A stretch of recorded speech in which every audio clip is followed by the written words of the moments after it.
programang ito ay rated SPG, striktong patnubay at gabay ng magulang ang kailangan. Akala ni Rigor ay ito na ang pagkakataon na tuluyan niyang madadakip o mapapatay sila Tanggol dahil nasundan nila sila alintinding patungo sa pinagtataguan nila Tanggol. Kampante ang grupo ni Rigor na mahuhuli nila ang mga ito sa loob mismo ng kanilang kuta.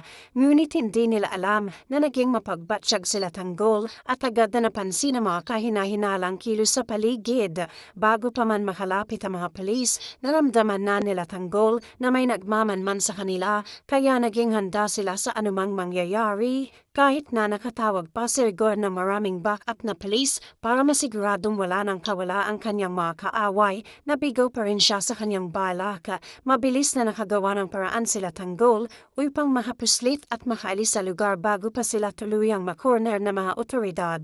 Dahil sa bilis ng kanilang pagtakas, naiwang bakante ang pinagtataguan at ligtas nilang nailayo ang kanilang mga sarili mula sa panganib na dala ng grupo ni Rigor na determinadong ubusin silang lahat. Dahil sa panibagong pagkabigong ito, labis na nadismaya at nagalit si Rigor sa kanyang sarili at sa mga kasamahan niya. Hindi niya matanggap na sa kabila ng dami ng kanyang mga tauhan at armas ay muli na namang nakatakas ang grupo nila Tanggol sa kanyang mga kamay.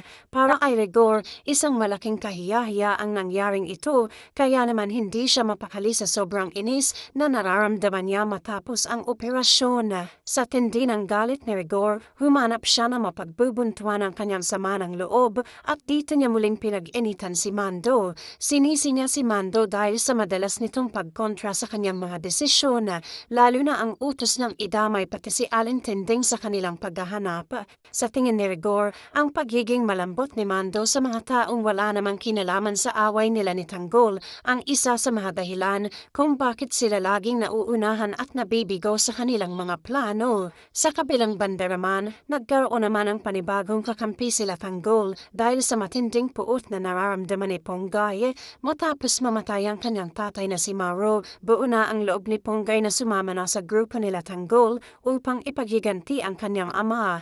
Naniniwala si Ponggay na ang mga Guerrero ang tunay na utak sa likod ng pagpaslang kay Mauro. Kaya naman, handa siyang gawin ang lahat at itaya ang kanyang buhay, mapabagsak lamang ang pamilyang ito at makamit ang hustisyang kanyang hinahangad. At yan ang aabangan natin. Bye!